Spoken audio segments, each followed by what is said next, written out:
The Autobots are on the run from the Decepticons, who chase them to an asteroid field after the Quintessons betrayed them. Galvatron turns on his co-conspirators when the Quintessons order him around to destroy the remaining Autobots. When the Autobots gained some distance, Galvatron ordered his men to fire missiles at them before they got out of range. Rodimus Prime worries that they couldn't outrun the missiles with their busted engine. He suggests tricking the enemy into thinking they got destroyed in the explosion while they escape in life pods.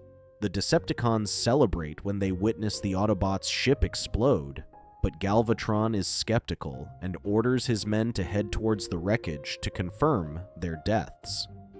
As they were sifting through the wreckage, they suddenly discovered a giant ship out of nowhere. Galvatron orders his men to head towards it to investigate.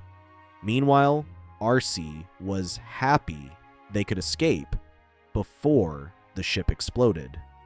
Ultra Magnus worries that without any communication, it could be months before they are found. Spike claims that their biggest problem would be when they run out of air.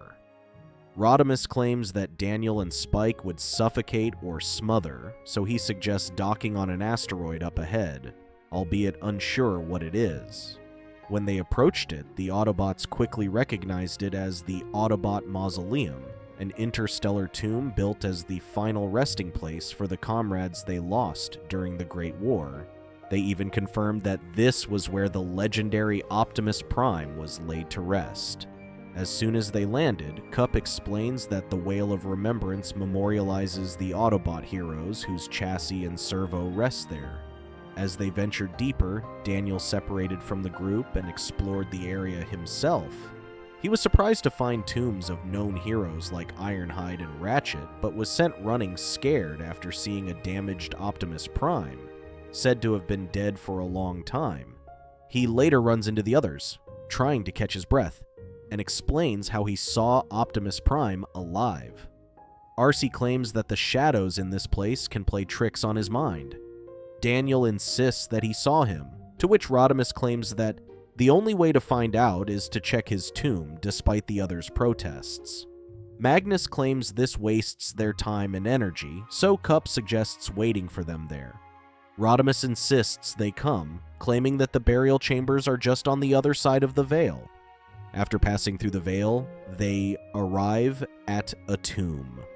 Rodimus claims that if Optimus Prime were alive, he'd have known about it as the Matrix of Leadership would have told him. When he tries to open the stone coffin, Arcee suggests they leave, but he insists he wants to know the truth. They were quickly surprised to find the coffin empty, corroborating Daniel's claim. Suddenly, they hear noises outside, and Rodimus worries that the Decepticons must have followed them. When they stepped outside, they were quickly shot at by the enemy, who greatly outnumbered them. Galvatron leads the Decepticons and destroys the ship the Autobots came in.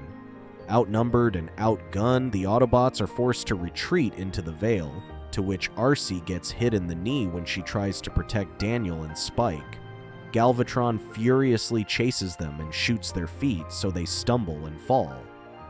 Optimus Prime shows up when Galvatron is about to shoot Rodimus down and fires at the Decepticons. The Autobots then chase the enemy away, thanks to Optimus's help. Rodimus feels honored to be in the presence of the Autobots' greatest leader. When Optimus keeps pointing at his chest, Rodimus suspects he must have sensed the Matrix. When he is about to hand it over, Magnus stops him, claiming that Optimus is in no condition to lead them. Rodimus tries to convince the others that Optimus was merely shaken up after supposedly being dead for 3 years. Kup asks Optimus what happened, but he cannot remember anything except the cold darkness when a light shines at the end of the tunnel. Daniel describes his experience as that of a coma, to which Rodimus claims that regardless of what happened, what's important is that he's back. Suddenly, Optimus walks away after mumbling that he must complete the plan. The Autobots follow Optimus and discover that he has built an escape ship with spare parts lying around. Despite his damaged appearance and bizarre behavior, Rodimus is convinced that Optimus is fit to lead them. He runs up to him and willingly hands over the Matrix, which Kup and Magnus are against. Optimus is acting bizarrely when he takes it from him, and Rodimus quickly reverts to Hot Rod without the Matrix inside him. As soon as he stores it inside, Optimus asks them to forgive him and then shoots Hot Rod. Realizing what he did, Optimus runs and escapes, but not before activating the self-destruct sequence to the Mausoleum ship. Optimus then escapes on the ship he built while the others get trapped under the rubble when he attacks Hot Rod. As the team helps each other up, Hot Rod claims that Optimus must have a plan if he didn't kill them, but Kup discovers that the ship is on a direct collision course on a red sun. Optimus returns to Cybertron and informs the Autobots that the Quintessons killed Rodimus and the others.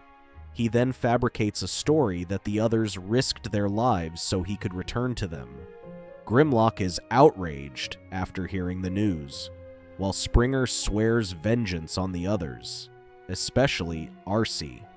Optimus then reassumes command and orders an all-out attack on the Quintessons to avenge their supposed fallen comrades. Meanwhile, Hot Rod and the others escape with a makeshift ship just moments before the Mausoleum ship plunges into the sun and explodes. They quickly set their destination towards Cybertron but struggled to land when they arrived as the brakes weren't working. They haphazardly crash directly into the control tower, nearly hitting Dinobots Sludge and Snarl, who were surprised to see them as they were led to believe to be dead. When they wondered where the others were, Sludge told them that the Autobots had gone out to attack a Quintesson base. When they asked why, Snarl explained that the Autobots went to avenge them, who were supposedly killed by the Quintessons, as reported by Optimus. Arcee was surprised to discover that the entire fleet was taken to attack the enemy. En route to a Quintesson base, Perceptor suggests sending in scouts to advance, but Optimus objects, claiming they would then lose the element of surprise. When Optimus asserts his authority over him, an Autobot reports that they received word that Hot Rod and the others are alive and back at Cybertron. Optimus claims that this must be one of the Quintessons' attempts to trick them and orders the fleet to carry on with the attack. Meanwhile, the Quintesson leaders are pleased that the Autobots are lured into attacking the central planet. They reveal that it's only a decoy to which their army will then indiscriminately fire at them with missiles. They ridicule Optimus, who they have planted as a spy, unaware of what's happened to him. The enemy, disguised as asteroids, fires missiles at the unsuspecting Autobots and blows them up in space. Hot Rod and the others set out to stop the Autobots from attacking, but were already too late as the Quintessons had already ambushed them. They radio the flagship and request permission to board, but Optimus refuses, claiming it is another Quintesson trick. He orders the Autobots to fire at them, ultimately blowing up their ship. Hot Rod and the others managed to escape before the ship blew up, to which the Autobots realized that the earlier transmission was accurate. The Quintesson leaders are worried that the appearance of Hot Rod and the others will complicate the situation. Despite this, they are confident their soldiers will force the Autobots toward the detonator. Once they are within range, they will wipe the Autobots once and for all. The Autobots were thrilled to discover that Hot Rod and the others were alive. Hot Rod tells Magnus and the others to work on turning the ship around while he confronts Optimus alone. Kup warns him that the blast doors to the command center are closed, but Hot Rod quickly tears it down with a punch. When he confronted him, Optimus started acting bizarrely and was not in control of his actions. Optimus suddenly gets painful flashbacks of when the Quintessons stole his body. They reanimated him with their own evil programming to lead the Autobots into a trap. Nothing but a robotic zombie, Optimus was brought back with lingering remnants of his personality and memories. Realizing what he has done, Optimus begs Hot Rod to defeat him. Hot Rod sneaks up behind him, but but Optimus is stronger with the Matrix inside him. Optimus claims that all of the Autobots will be destroyed if he loses. Hot Rod puts up a brave fight, breaking free from his grip and throwing him against a wall. He then begs Optimus to stop the fighting, but he kicks him in retaliation. Having defeated him, Optimus tries to finish him off when he suddenly overcomes the Quintessence programming with the Matrix's help. He pulls out the Matrix and returns it to Hot Rod, entrusting him with it and the rest of the Autobots, to which he then walks away. Later, Magnus and the others find a weakened Rodimus and assist him in evacuating the ship. Optimus returns to the command center and orders all Autobots to turn back and return to Cybertron. He then takes control of the ship and steers it directly at the Quintessence detonator as his final act. When the Quintessence realize that Optimus plans to crash the flagship into the detonator, they order their men to shoot at it. Even after heavy bombardment, the ship remains on its course, to which the Quintessence claim that no Autobot could withstand that barrage of attacks. Despite that, Optimus is able to steer the ship and crashes into the detonator, which blows up in a massive explosion that destroys the entire solar system.